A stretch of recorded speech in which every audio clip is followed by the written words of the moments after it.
Okay, Rabotai, welcome to a Tuesday night shiur. I'm very pumped. Honestly, I'm very pumped, and I'll tell you why. Because Hanukkah is around the corner.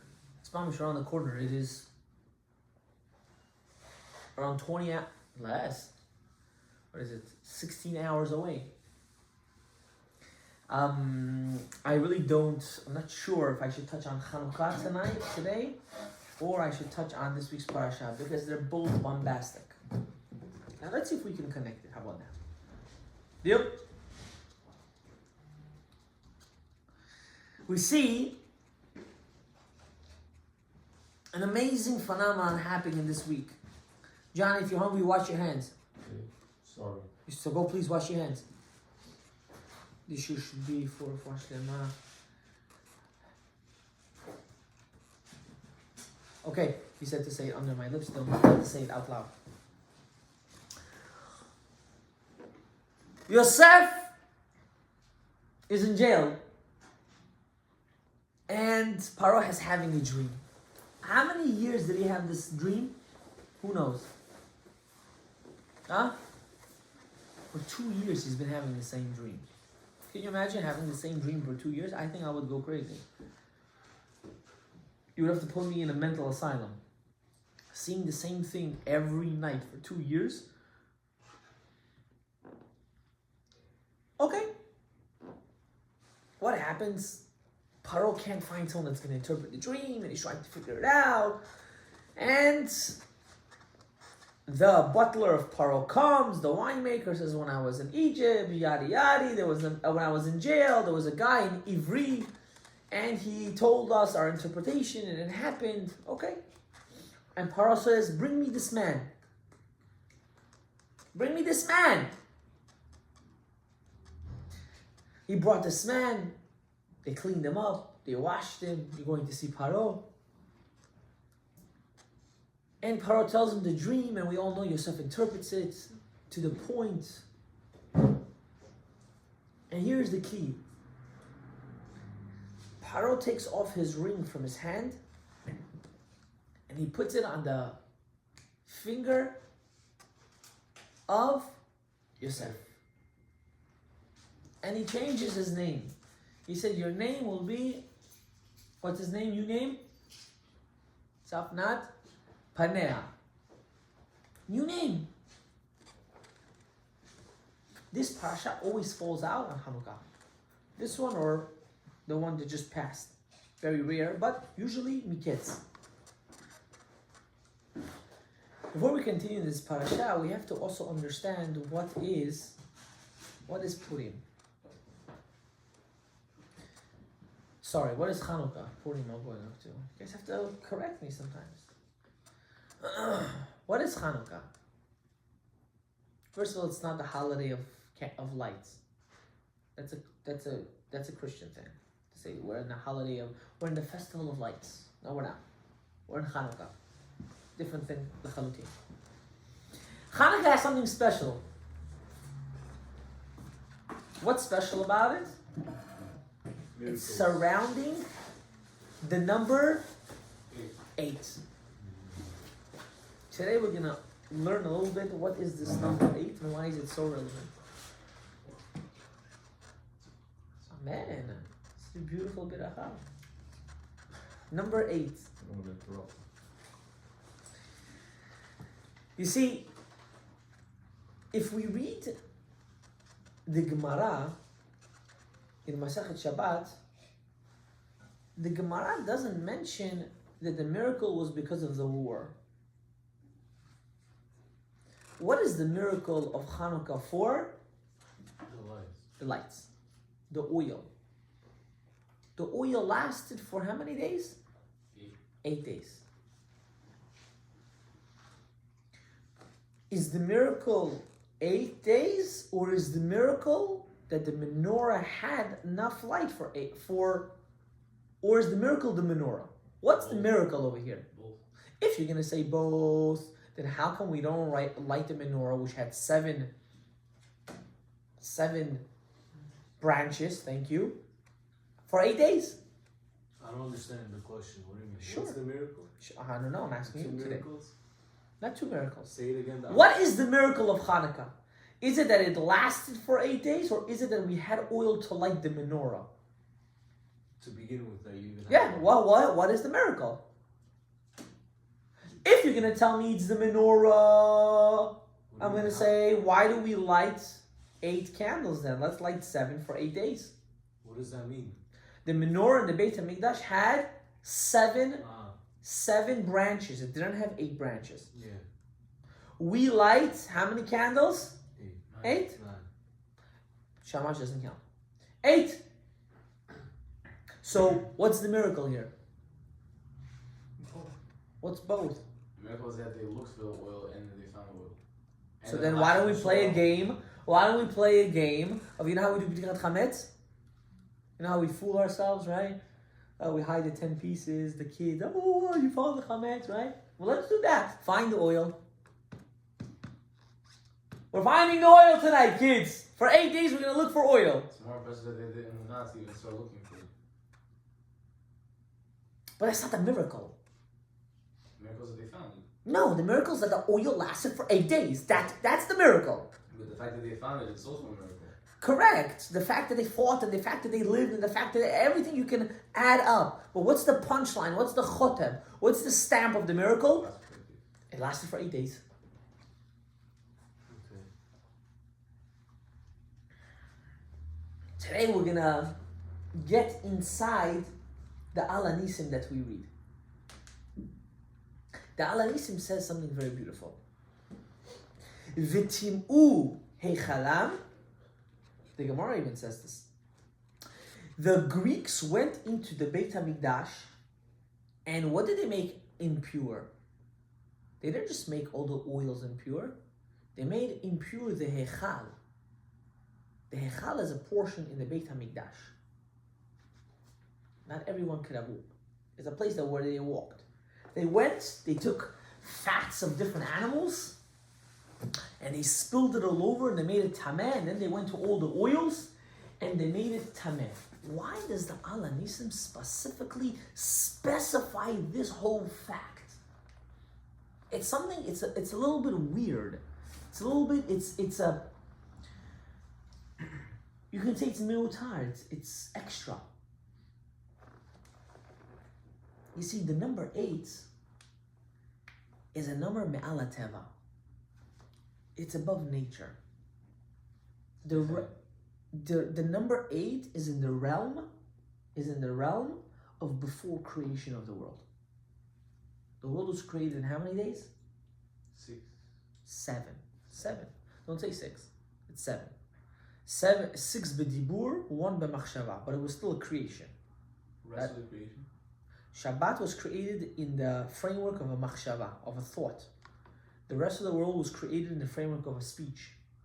That's why even on Shabbat, there's an isur of thinking of stuff that has not to do with Shabbat. Because we're reaching the level of machshava.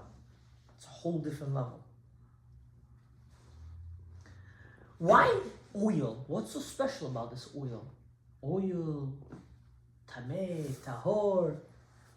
You see, oil has an unbelievable nature. It doesn't mix with anything. Oil can only mix with oil. That's the funny thing. But other than that, it can't mix with anything. Nothing. It always, as we see, it always goes up. See, what did really the Greeks want us to lose? It bothered them so much that when we were learning Torah, we had such a faith in God. We're going to connect all of it. I'm not jumping to a different topic. They hated the fact our learning Torah had to do with pure faith. That's why what didn't they want us to delve in? Shabbat, Brit Milah, and Birkat HaLavana. These are 3 mitzvot that are open, that don't make sense. They are pure faith mitzvot. Kivud av ha'em. Make sense? Respecting your parents. Make sense? Yes or no? Returning back a stolen item. Make sense? Makes sense. Another mitzvah that makes sense. I don't know. Giving charity makes sense? Makes sense. Shabbat doesn't make sense. A day of rest. It doesn't make sense. Cutting off a foreskin of a child makes sense? Doesn't make sense. Counting the levana. It wasn't really counting the levana. It was counting the woman's cycle. That's why they needed the levana. Does it make sense for a woman to separate from his wife for half of the month? Doesn't make sense. So why do we keep those mitzvot? Because Hashem told us to.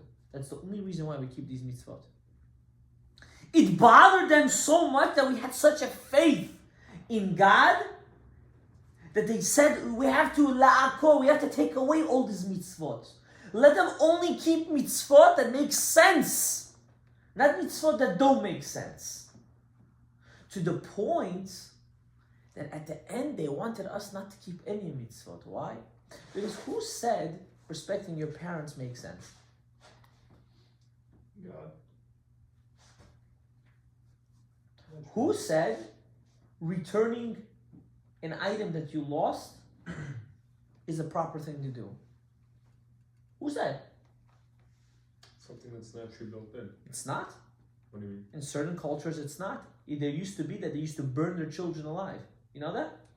Those are already fanatics. Those are not fanatic. There were some sects that used to do that. Fanatics. No, they're not fanatics.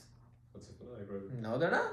Though that's the way they used to worship their idols and so on and so forth. That's fanatic. For you, it's a fanatic, because for you, it's not normal. I'm saying to the broad scheme of... Now you're saying that. Now you're saying that. Who said it's a fanatic? Burning your kids as a way of serving God? Yeah, it's a way of serving God. They used to believe that. It's a sacrifice, a pure sacrifice. There's still people that It's believe that. Yeah, There's of still course. people that There's believe. pure sacrifice from a person's heart. You're willing to give something that's of you. I think that's the definition of fanatic, actually. Okay? So even the rules and the laws that we think make sense logically make sense to whose logic? Ours. No, Yes. God's. Yeah, that's where we get it from. You see, all the Torah, look at this one, he's beginning with hell here. All the Torah to begin with doesn't even make sense. There is no logic behind it. It's all because who told us to do it? Hashem told us to do it. That's why we do it. They couldn't handle this. So what's the first thing they attacked? Oil. Why? Because oil can never mix with anything else. It's chokhmah. It's knowledge. Oil is connected knowledge. That's why they say, if you have a bad memory, what should you drink? Olive oil. Where did that come from? Chazal made that up by themselves? If you have a bad one? If you have a bad memory. So you already forgot what you said. If you have a bad memory, you should take a spoon of olive oil every day. Don't olives make your memory worse? Olives, not the oil. We'll talk about that a different time. Wait, what's the... But you know, maybe I'll even touch on it right now. What's the... Olive oil has in it the koach to make your memory be stronger. Why? Because the oil corresponds to chokhmah. What's chokhmah? Knowledge. And that's why, what's the first thing they wanted to make tameh? The oil. They wanted our knowledge to be krum. They wanted our knowledge to be off. They wanted us not to believe in Hashem. They wanted us to believe in ourselves. Believe in power, strength and beauty, glory and money, wealth, and unfortunately sexuality. That's what they wanted. They don't want you to believe in a God. There should be a God. No, God is an illusion. Yeah, but their God was there to serve them, not them to serve it. By us, it's the exact opposite. We're here to serve God. They couldn't fathom it. It bothered them. They couldn't understand how does such a wise people believe in a deity, in an understanding that's beyond our knowledge. Torah is beyond our knowledge. All the mitzvot are beyond our knowledge. Every single one. But why do we keep it? Because Hashem told us to. You see, what's so special about Yosef in this story? Paro gave in. You know how you know you're successful? When you're doing good already in your life, not successful. Now, I'm not talking about monetarily, I'm talking about self-growth. You know how you're doing it? When the Yetzer Hara puts his head down to you and says, you win. Who was Paro? You know who Paro was? If you take the letters of Paro, it's Oref. It's back. Ayin Resh Pei. Oref. Paro's Pei Resh Ayin. Paro was such a negative energy, he would suck all the koach and all the power from it was called the achoraim, from the backside. That's why he loved Yosef. You know why? Because Yosef is the yisod, he's the connector of everything. He connects everything. That's the power of Yosef. But what did Yosef do? Why did his name change to Asnat Panea? What's Asnat Panea? You know what that means? The revealer. The revealer. Why? What did Yosef reveal? Dreams. He revealed the dreams. His name was Asnat. Asnat. I'm gonna show His you. Yes. wife was Asnat too. Yeah. Yosef was a revealer. Chokhmah, knowledge, is a revealment. It's a revealment of what? Of who we are really inside. That's what really Hanukkah is all about. I can teach you all these kavanot, and you're doing this, drawing this letter, this name of God, but that's not going to mean anything to you if you don't know why you're even drawing it. What are you drawing it for? You're drawing it for one simple purpose. For that godliness that they couldn't understand and fathom, we are overcoming it by lighting the menorah. The mitzvah really is to light one candle per day. That's the mitzvah. What we do now, we're tzaddikim. We are mahadran min mahadran. Literally, as the Gemara says. And that's the story of Hanukkah. That's why we light the candles. We light the candles to remember that we are above nature.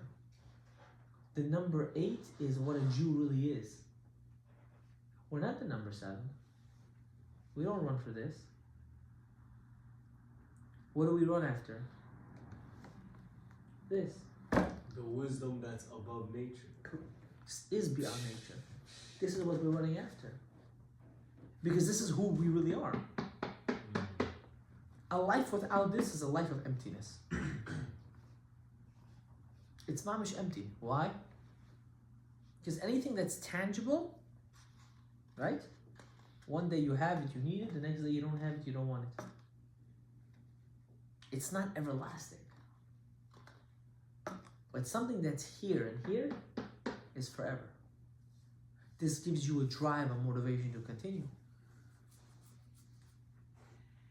So our job is to understand one single thing on this holiday. If we can take this and light the menorah with this, it's unbelievable. That everything that we do in our mitzvot, regardless if it looks simple, regardless if it looks hard, regardless if there is a reason for it or not, all of it really is beyond our understanding. The reason why we do it the way we do it is because of one reason. Because Hashem commanded us to do it. Because you and the mitzvot come from the same place. If you and the mitzvot didn't come from the same place, you wouldn't be able to do it. That's why, can a goy do a mitzvah? Yeah, No, they can't do mitzvot. Can they keep Shabbat? a good thing. Can they keep No, that's called a chesed. That's not a mitzvah. Oh. They can't do it. Why? Because they're not from there. They're from a whole different source. Dafka, it's funny that we're mentioning it. They come. Why did the Greeks? What did they give the Jewish little kids to drink from? What was the bottle? It was a horn of a bull. They would write over there. There is no God to the Jews. Why a horn of the bull? Do you want to know why? Because the goy's neshama, quote neshama, comes from the kiseh hakavod, from the horn of the bull. Why? Because of the horn of the bull is pure klipa. There's no benefit out of it. That's where their source of life comes from. The Greeks knew that? Of course. How? They knew it all. They don't believe in God. Let me explain They don't something. believe I in want you God. to understand something. The goyim, forget the goyim. The world had much more knowledge then than now. Much, much more knowledge. Way more knowledge. We think we have knowledge because we have AI. We don't have it. We need AI to teach us knowledge. They were the AI. That's who they were. I want to say one more thing about this week's parasha, that this is supposed to kick it out of the ball. We see that the brothers came to Egypt to get what? Food. And Yosef is talking to them. And he said, you're spies, and so on and so forth. And this is one of the most emotional parts, I think, in the Torah. Vayimru, and Yosef put them in jail. Right? And now they're contemplating, why am I in jail? What happened that I'm in jail? Vayimru ish erech echav. Each brother was telling the other brother, Aval ashamim anachnu. We are in fault. Look at the words they use. We are in fault. Why? Alacheinu asher ra'inu. Because we saw our brother. Tzarat nafsho. We saw the pain in his heart. Bidchanenu. He begged us. Aleinu velo shamanu. We didn't listen to him. Al ken. Because of this. Ba aleinu hatzara azot. This is why we're suffering. You know why we're suffering now? You know why we're in jail? You know why this man is accusing us of being spies? Because that's what we did to who? To our own brother. You see, the Shvatim didn't understand what's going on. They didn't understand why they're getting accused. So they started to contemplate. You know, in life, Hawalam Galgal, what does that mean? The world is a wheel, it's a circle. What comes up must come down. One day you do bad to someone, the next day that person does bad to you. One day you do chesed, the next day you do chesed. I'm going to say this story, then we're going to get back into it. Rabbi Hiya one time, how did they do tzedakah back in the day? If there was an ani, if there was a poor person would knock on the door, you would give them food. One day a poor man knocked on Rabbi Hiya's door, and Rabbi Hiya's wife wanted to tell him to leave. And Rabbi Hiya got very upset at her. He said, if anyone ever knocks on the door, you got to give him food. And she asked him why. And he said, because you never know in which generation your kids will knock on another person's door. And God sees you doing a chesed now, He's going to make it that they should have a chesed as well.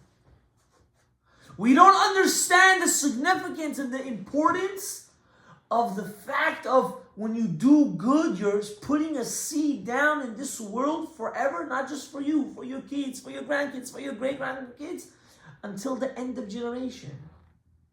The brothers, they were judging themselves. They were telling themselves, what's going on? We did something wrong. We messed up. We sold our brother in cold blood. In cold blood. The Abarbanel says that they knew they messed up. To the point, how did they know? Because they knew that Yosef was really a good guy. They knew it. How did they know he was a good guy? Not knowing that he's Yosef. Because he said, go home and feed your family. I don't want to keep all of you here. They knew they messed up. They knew God is now taking a nikama. God's doing revenge because you spilled your brother's blood. Now it's your turn to be spilled. How many times we know people that need our help and we purposely throw them into under the bus? Every day. Every single day. Every day. How many times can we do a chesed and we don't do the chesed? We throw the people under the bus. How many times can we do good for others and instead of doing it, what do? We close a blind eye. Abotai, there's a midah called midah keneged midah. Whatever you do to others is going to happen to you. It's just a way of life.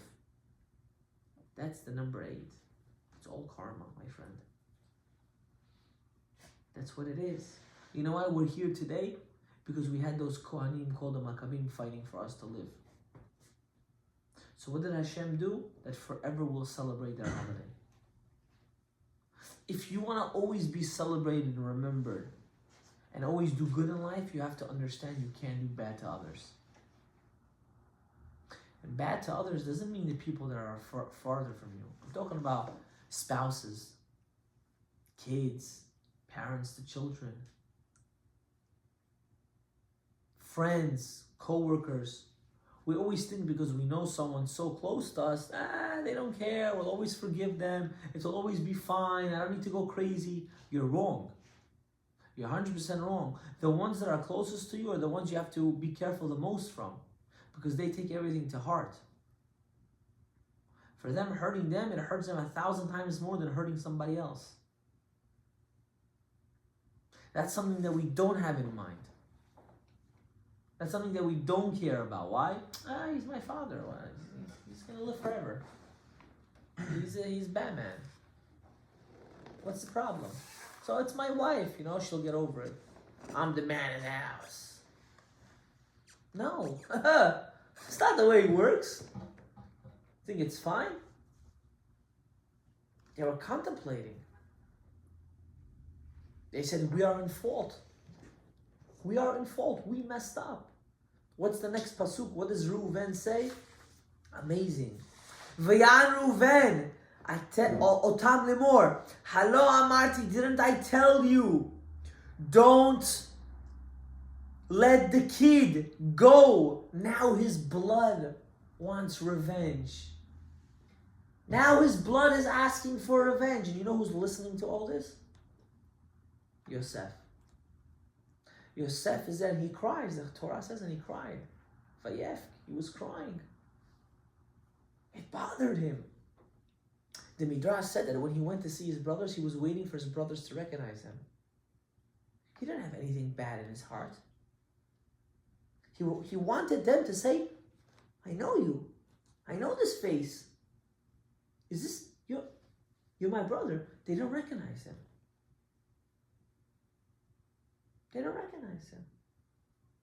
Yosef over here was 37 years old. Yeah, 37 years old. Young guy. They didn't even look his way. How many times do we do that to people? We do it all the time. All the time.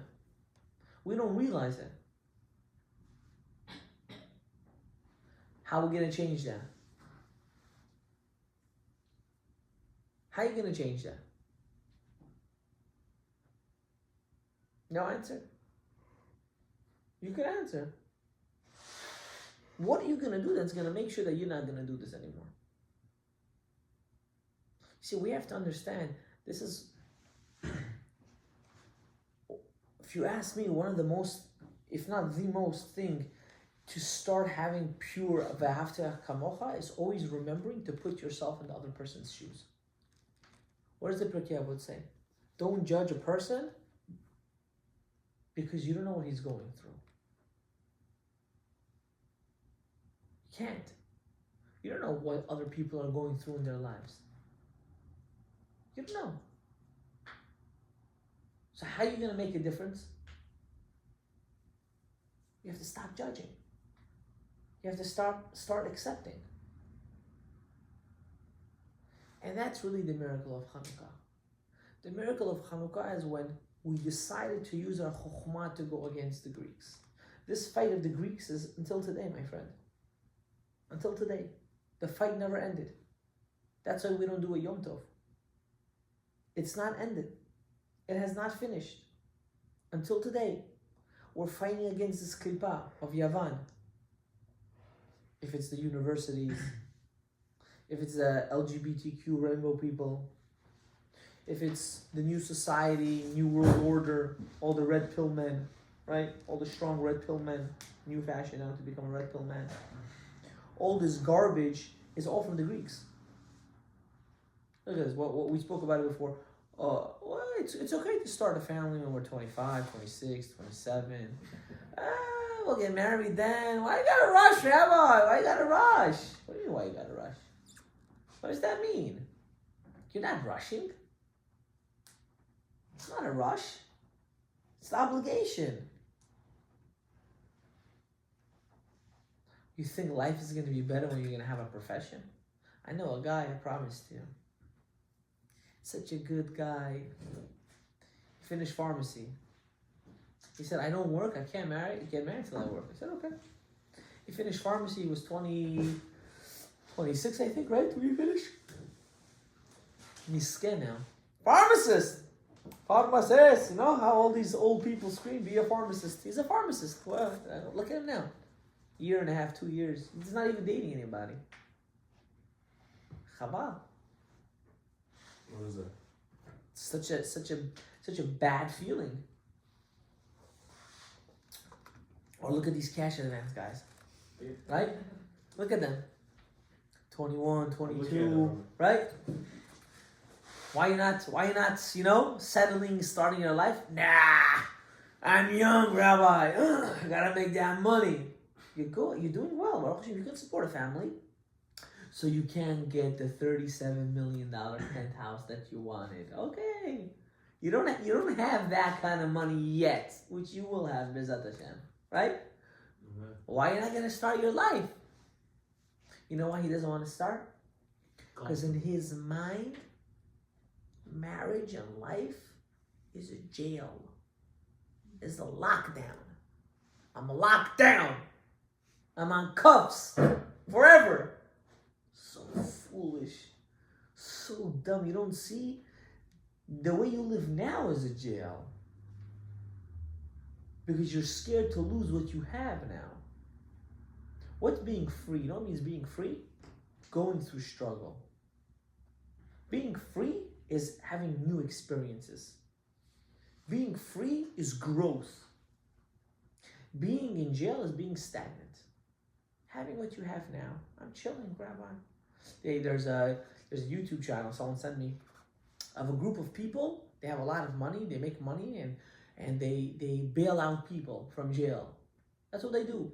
There's like this website of people that want to get bailed out, or not want to, but how much their bail is. So they bailed someone out, and they went to meet him. He was coming out of jail, and the guy that's coming out of jail started screaming at them, "Why did you bail me out? I have nowhere to go now. I have no job. I'm homeless. I have no family. What did you do to me?" He's like, "You have to put me back in jail. Over there I had health insurance. I had food. I had a bed. I had my friends." He's like, "Look at me now. I'm homeless. I have nothing here. I'm stuck." That's how we are. That's how we are. I want you to understand that. That's how you are. You're living like that. You're in jail. You're happy with your jail. So what? You're scared to grow.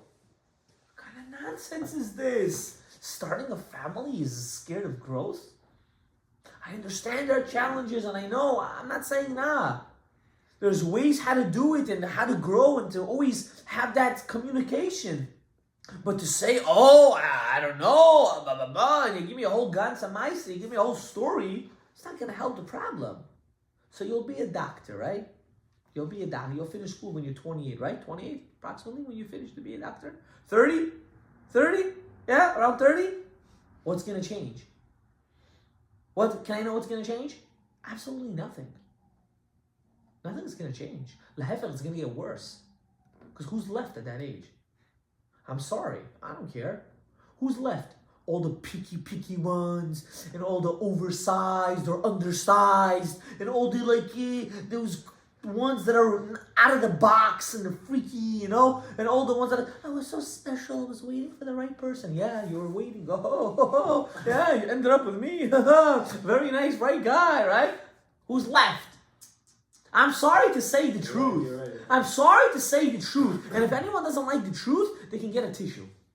I'm sorry, but this is the reality. This is the reality. Don't get me wrong, people make mistakes too. They get married young, they're not supposed to. But every single one of you here, right? Besides you're still in high school, right? Every single one of you, with no exception from the Tao, you guys have your heads on your shoulder. You guys are in school. You're goal-oriented. You know what you want. You have seichel. You have kviyut leTorah. All of this you have. What's the hold-up? What's the holdup? Complicated. Huh? It's not complicated. It's not. The same way how your parents don't let you, there's a way how to press the right buttons for them to let you. It's not complicated. It's all about desire. Desire. Where's the desire? It's not there. Life is good. We live in a generation, being single is good. I promise you, if tomorrow your parents say, I can't pay the mortgage, you have to pay it for me, you know what you're going to do?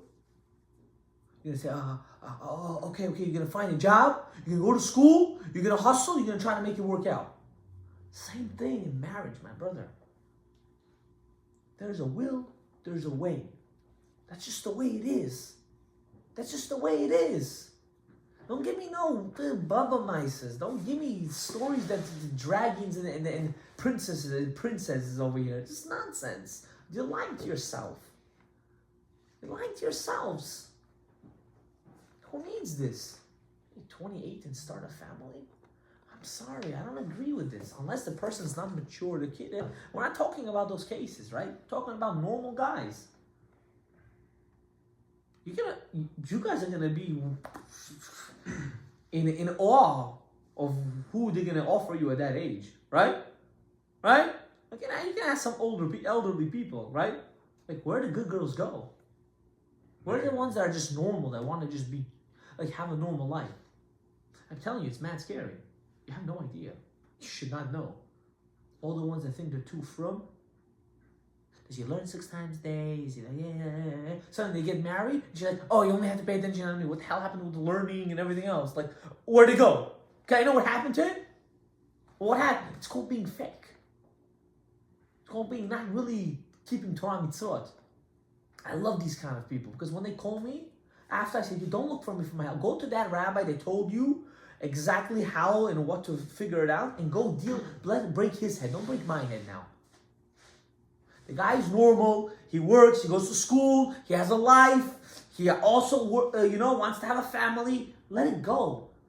You can't want your husband to be a billionaire, also be the biggest dayan in the world, and also have time for you, and also, help the whole world, and always be available. What is this for you? Is this daycare for you? Odam shall be human, be normal. And you, what are you doing? What do you do? Oh, I do my things. What is those things? Can I hear? What is those things? Those who are left. I'm sorry to tell it to you. It's scary. It's really scary. I'm telling you. Because what happens? All those chilled out ones that want to have a normal life realize that I can't find it in this pile of papers. I'm going to go to a different pile of papers. But you're not in that pile. You're in this pile. And you're stuck. Don't do that to yourselves. Be that number 8. Let me tell you something. We are me'ala teva. We're beyond nature. If we want something to work out, it's going to work out. That's just who we are. The question is, do we want it or we don't want it? That's the question. And the majority of us don't want it. Maharaya, what's my proof that you guys don't want it? Because you would have achieved it if you would have wanted it. What was your excuse?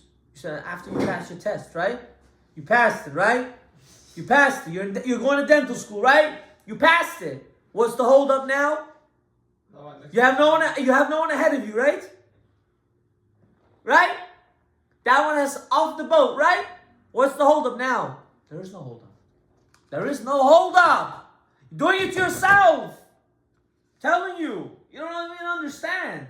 Oh, but I have to go to law school. I have to be this. Don't worry, you'll figure it out. I promise you. All those student loans that you're taking anyways, take a little bit more on top of it, which you could. Take a little bit more on top of it and live your life like that. So you won't live like you're a millionaire. Our this new craze that everyone has. We have to live like we're millionaires in the first 5 years of our marriage. What kind of nonsense You don't want to live like a dog the first 5 years of your You don't marriage. have to live like a dog. You live like a human being. You're taking so much on yourself. No, you live like a human being. You're not a dog. Who said you're a dog? Did I tell you to live outside? Look, get a normal rent. Get a 1-bedroom. It's expensive nowadays. Congratulations, welcome to life. Get a 1-bedroom. Live there, easy. With 2-3 kids, you can live there. Well, I lived with 5 kids in a 1-bedroom. What? How long? What? It doesn't make a difference. 5 kids, my wife and I, right? That's 7 people in a 1 bedroom. 1 bedroom. Did I die? I'm after that long. Did I die? No. That's it. I didn't die. I didn't die. That's And we had mice there also in that apartment, right? We had more, right? We were feeding not just my family, also the other families, right? You had a goat once too. Right? What happened? Did I die? No, perfectly fine. I understood. Struggle now, and we'll enjoy later. Instead of enjoying now and not having anything later. It's not even a struggle, not having anything later. What's this new kriza? I'm getting married, okay, yeah. I need a 2-bedroom apartment. Why? Because when I'm gonna have kids, first have the kid and then talk to me about your 2-bedroom apartment. Okay, so they have the kids. So the first 2 years of the kid being on this earth, the kid is all the time in the parents' room. So why the heck did you need this 2-bedroom apartment? Can I understand this knowledge? Why do you need to pay an extra $600 to $700 on top if the baby's anyways living in your room? Can I understand this? There's no explanation. You know what it is? Oh, I'm gonna be embarrassed. My friend has this kind of house. I also need to have this kind of house.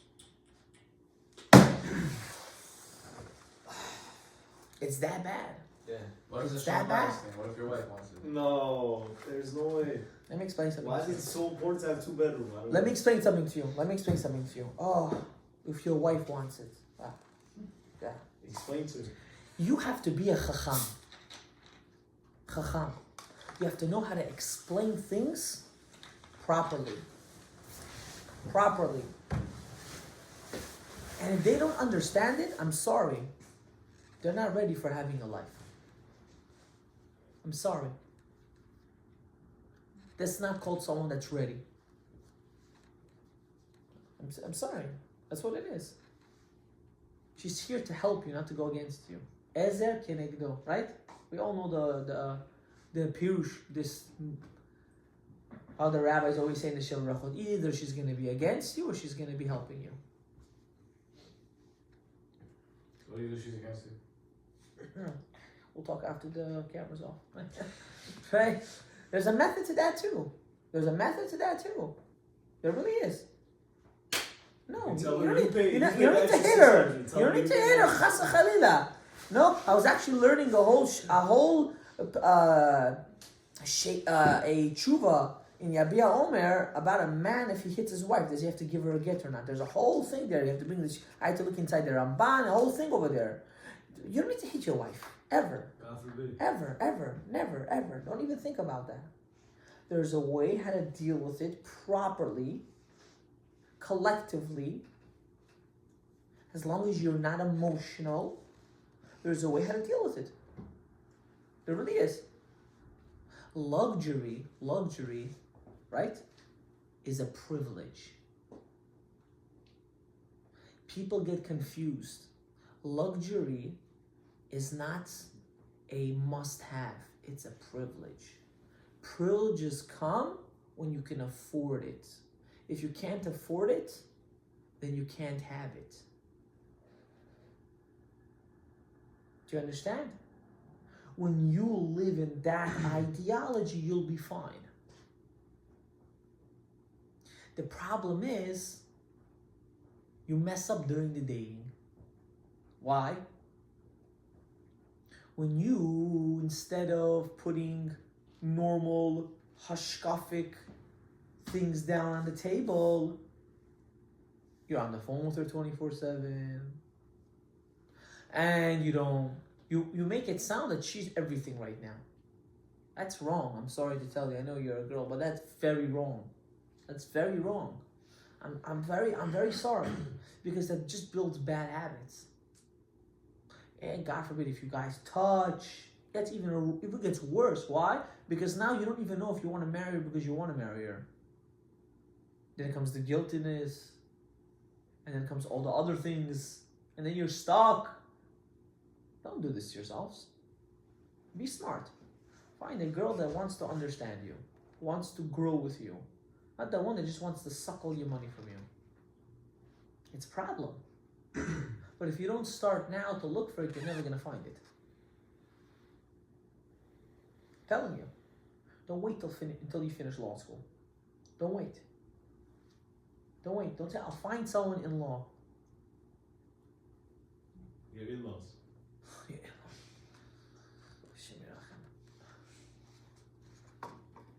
Don't do that mistake.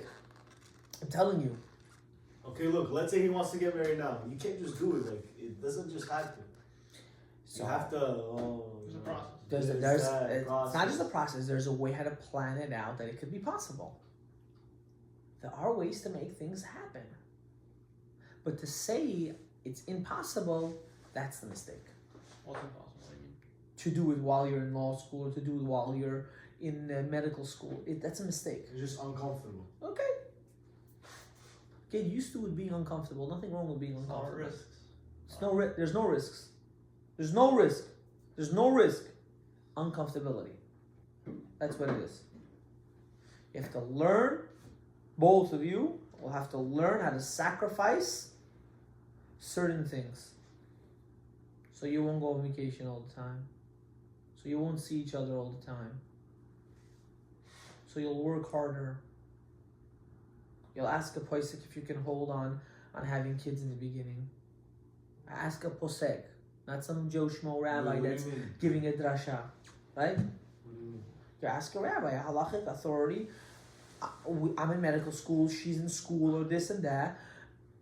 Can we go on birth control? You have to ask for that? Of course. What do you Wow. mean? What do you mean? Every time you have to ask because you cannot just not have kids. I thought it's a mitzvah. You have to do it right away. Yeah, that's what I thought. Yeah, so That's you have what to I thought. ask. I That's thought what you you're have not to- even even allowed. after you have 10 kids, right? You have to ask a rabbi if you can go on birth control. There's certain halachic ramifications. Certain circumstances, I know. I'm my Arabim. For some cases they said yes. Some cases they said no. You can't. I'm sorry. Halachically, you're not allowed. That's it. The question was over. Oh, I could. Go on it right away. You have to ask a halachic authority. You cannot go on it right away. For what? I'm not saying you. I'm saying in general. What if you're not financially stable? So why are you getting married? Wait, what? You Are said you it. serious? Wait, you just said it. You just said it. We got you. We got you. No, you didn't. That's You what didn't I'm get me. doing right now. You didn't get me. I'll explain to you why. I'm not telling you to get married without having a job. You know what I told him? What did I tell you before? You're in medical school? Medical school gives you a loan, right? You can take more out. You know that, right? Yeah. I know dentists that did this. They calculated their yearly expense and every year they took out an additional loan. They lived off that loan and then when they finished school, they paid it back. You can do that. I'm not telling you to be a dafuk, an idiot, to get married and say, now what? I never said that. Do you understand the difference? Simple. You want to be a lawyer? There's no reason why you can't be a paralegal in a law firm. No reason. You're not going to be a criminal law. Right? What are you going for? Real estate? Why look at me right I'm just saying in general. Let's say real estate, insurance, medical. You're not going for something crazy. You're not going out of the state too. You can find a job. I'm telling you, I know students that did it. They were very matzliach. You can do it. You know why you don't want to do it? It's uncomfortable. You'll feel tied down. You'll have a family. Have a wife. You'll start your relationship. You'll start your avodat Hashem properly. You can't do it without it. You really can't. What are you holding back? People that hustle for money, for example, if you're in the jewelry business or you're in drop shipping, barbering, car leasing, there is no reason why they shouldn't get married ASAP. No reason whatsoever. Why? Because they don't need, nothing's holding them back. They just need to work more. That's all they need. Or they just need to work when they're at work. That's what they need. That's really what they need. I know these guys that say, oh, I'm at work. What are you doing? Oh, I'm just outside chilling. That's not work. Just clock in and clock out. It's not work. Working is hustling. You got to do it. Why don't you want to do it? It's hard, right? You think this is hard? Wait till you have kids. I'm not saying this to scare you. I'm saying this because you can't wait. You can't. sin after sin after sin after sin after sin after sin. This is going to be ma'akev, pushing you further and further and further. There's ways around to everything. If you need help, we can go through it, how to financially set it up, that if you are ready to live in a very mitzuntzam, very limited fashion, it can work out. Like, really limited fashion. But you're going to have to ready to be willing to sacrifice a lot. If it's outside food luxury, if it's chilling all the time, if it's fancy clothes, if it's luxury cars, mamash, minimum of minimum, you can do it. If it's rent, buying food in order to cook, yes, all the girls out there or the guys that don't know how to cook, it's time to learn. It's very helpful for you. It's going to help you in your life, I promise to you. I'm not against men cooking, I cook. It's a good idea. Men should also learn how to cook sometimes. Right? But elamai, in the same time, you can't do nothing. What is this people spending money on outside food 24/7? Are you crazy? What's wrong with you? One sandwich that you buy that costs what, $23, right? You can buy a whole pack of chicken and vegetables. You can feed yourself for 2 days. What are you doing? I don't know how to cook. There's nothing to do. You gotta be a noshud not to know how to cook. I'm sorry to tell you that. It's a combination of spices and food and proper eyesight. Don't tell you, I'm telling you, it's so sad. When I hear people say this, I look at them like, it's beyond being Ed. It's like, you gotta be like, not super Ed. You gotta be retarded. Like, I'm sorry. Like, you gotta be mentally ill. I'm sorry to tell you this. Like, what's so difficult with cutting a couple vegetables and washing rice and just doing the minimum? Like, you know. I didn't know you have to wash rice. So you learn. What? No one's telling you now to make difficult food. I'm food. cooking. I would have given him dirty rice. So you learn. Rabbi Isai. No soap. soap. He said, don't wash with soap. No. Rabbi Isai, it's not difficult. It's not difficult. Guys, it's not difficult. There's nothing wrong. We just make a story out of everything. Come on. Living life is not difficult. It's your expectations that kills you. No one's saying It's that. also other people's no one's- expectations, your partners. That's what I meant. How do we control theirs? Whose? You need to care about them. Your partners? Yeah. Who's your partner? Your spouse you're talking about? Well, yeah, even when you're dating. That's why I'm saying you have to be very clear and very cognitive when you have these conversations with them. Say, I'm gonna be very straightforward. I wanna give you the world. I do. And you know what? I will give you the world. But I first have to achieve the world in order to give it to you. And if we won't work together, then you're just gonna fool yourself like you have the world, even though Okay, Rabbi, you but don't you have the know, world. also, like, as a man, like, it feels good to provide. Correct. You are If providing. You're not providing. You are providing. You are providing. You know what it means to provide? Clothes to wear, food to eat, and a bed to sleep on. Everything else you think is providing is luxury. Yeah, you want. That's not providing. That's the best providing. No, it's not. If you That's the worst provide. Why? The best provide is to provide the minimum and feel like you have everything. The worst providing is when you have everything and you feel like you have nothing. And this is what this generation got to. We think we have nothing when we have everything. We have to stop thinking that we have nothing and realize that we have everything, even though we have nothing. Because in reality, if you have each other, you have everything. Should have been a poet. Unfortunately, most couples don't understand this nowadays. That all you need in life to survive is each other. And everything else is irrelevant. The vacations you go, the food you eat, the people you associate, they don't matter to you. What matters to you has to be that you and her can have a normal conversation on a cup of tea with a 2 or 3 biscuits. That's it. You want to save your life? delete your social media. But you're not gonna do it. Why? I don't know, you tell me, why didn't you do it until now? I don't have social media. Oh, כל הכבוד לך. I have no social media besides Instagram. So you have the worst one out of them all, right? But I have a 10-minute screen time limit on there. 10 minutes. So yeah, social media. Yeah, but I need it for my business. That's what they all You also are gonna start posting on social media. Who? You? When you're gonna do it from you, we'll do it, right? Yeah. Well, Ty, it's not difficult, I promise you. It's not. It's all about priorities. You're thinking. It's good. It's good you're thinking. There's nothing wrong with thinking. That's a psychology degree. You can read it. It's not a problem to think. The problem is when you don't act on what you're thinking. That's the problem. You have to act. You guys have to understand this.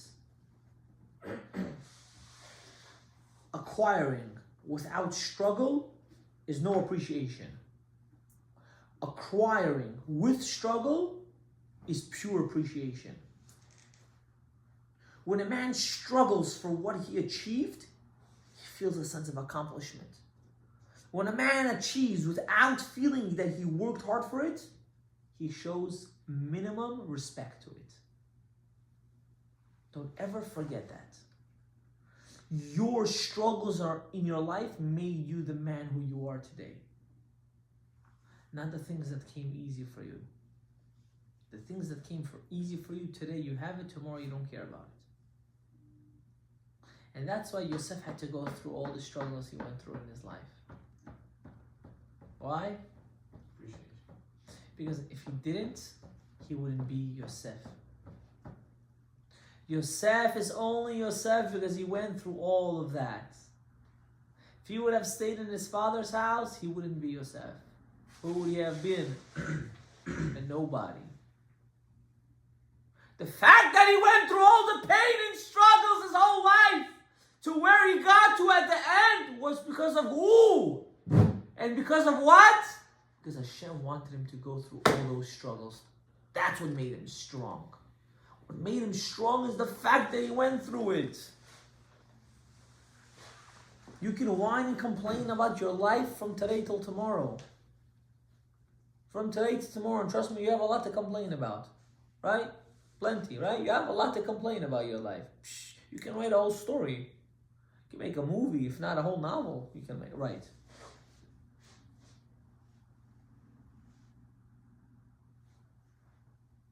But the complaint is not going to get you anywhere. The question is, what am I going to learn from it? Wearing rings and gotchkas is not going to make you better or stronger. Yosef also had a ring. But Paro gave it to him. The king. The Paro gave it to him. When Paro is going to give it to you, we'll talk. How do I do that? Get married. No. Seriously? Paro will give it to you then, no? No, this is just, I'm not saying that. I'm not saying to get married blindly, Chas v'shalom. I don't believe in that. Yeah. I don't believe in that. I believe in going out and having a normal life. I just feel like don't postpone it. That's all I feel. I'm not ever going to rush anyone to get married. I don't believe in that. I believe you need to be also mentally ready, physically ready. You know, everything has to be proper. I'll call you back. Everything has to be properly ready. Don't get me wrong. But don't find an excuse. That's what you're finding. You're finding an excuse. Rabbi, it's much more difficult than that. No, it's not. It's not. It's really, it's not.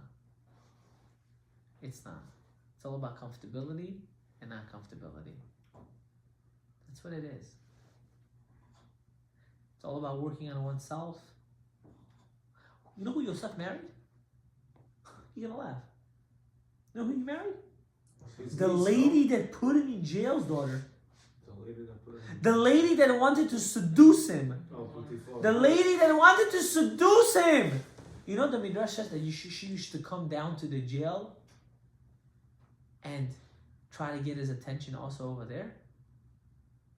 Imagine for 12 years, the woman that put you in jail is still trying to seduce you. That's not she gonna. You know what he married her daughter. But it It's not really her. Doesn't make a difference. Doesn't make a difference. She grew up in that house. Wait, why did he do That's a homie. That's my, a what? that's my, that's gangster right there, right? Hashem, I don't mean it that way. I'm just trying. I just, for the crowd, right? That's a gangster, right? Imagine that lady that always wanted you and you got her sister instead. Wow, he dated her, right? Hashem, we're talking about Siddiqim still now, but just for you to understand. How do we do this, Rabbi? How do we make this in our own life? I'm not talking about only that, Take action. in general. Take action. No, like you see Yosef, we still talk about him all these years later. Take action. What are you going to do for this universe that's going to be different than everyone else in this world? It's not a question that's so easy to answer. It is very easy. How? Think about it. What is it? What do you have that no one else has? Me. What is you? Like, I feel like God made me different. God Duh. made you different. Congratulations. God made You're very everybody- different. God made everybody unique. Correct. So what's your uniqueness? I don't know how to answer that right now. Figure that out.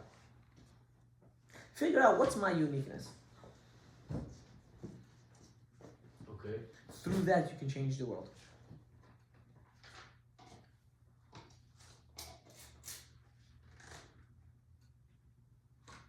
Rabotai, Hanukkah's tomorrow. When you light the candles, the first 30 minutes are extremely crucial.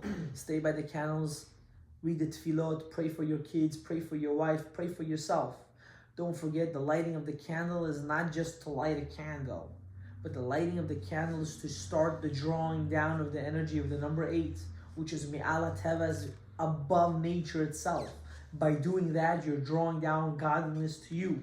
When you're drawing godliness to you, what are you actually doing? You're opening up your seichel of chokhmah, because oil has to do with chokhmah, menorah has to do with malchut, and the actual holiday is from bina, which is comes to clean all the doubts in a human being.